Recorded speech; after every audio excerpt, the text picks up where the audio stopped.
Ukraine's top general says the war with Russia is at a standstill. Valery Zaluzhny says in order to win, his troops need more advanced weapon systems to overcome the miles of minefields crippling Ukraine's counteroffensive. Systems like the U.S.-made M1150 Assault Breacher Vehicle. It seems Ukraine is now in possession of the ABV. President Volodymyr Zelenskyy stood in front of one during a recent troop celebration. The U.S. never made the details of the ABV delivery public, so it's not clear how many Ukraine has or when it received them. With the delivery, though, Ukraine is now just the second country after the United States to use M1150s. These marvels of mechanical mastery are based on the Abrams tank chassis and are therefore designed to maneuver with advancing armored vehicles. M1150s can either operate with a two-man crew or remotely.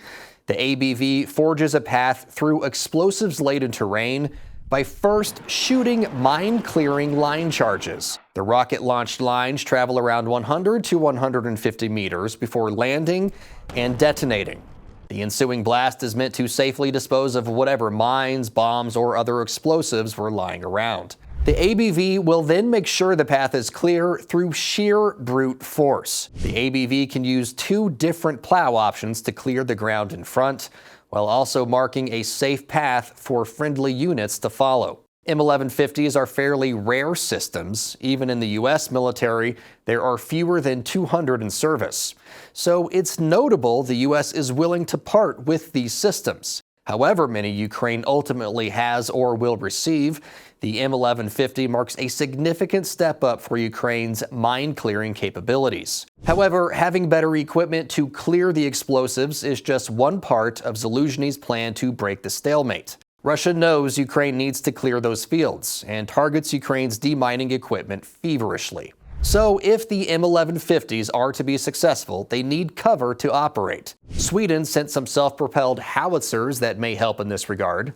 The Swedish Ministry of Defense confirmed the delivery of 8 Archer artillery systems. The quivers for these Archers hold 21 rounds of 155mm projectiles. Like other wheeled or tracked artillery, the Archer is designed to shoot and scoot.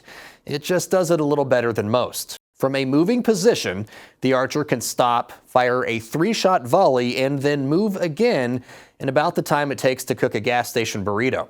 The Archers also use a modular charge system, which enables a capability known as multiple rounds simultaneous impact.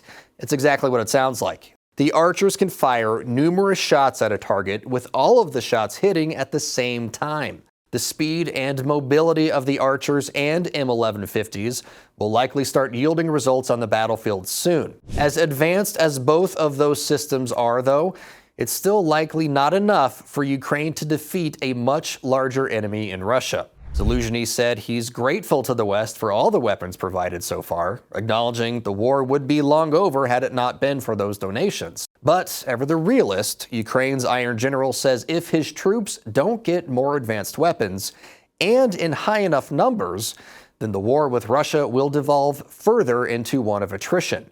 Zaluzhny says those conditions would only favor Russia and put the rest of the world at greater risk.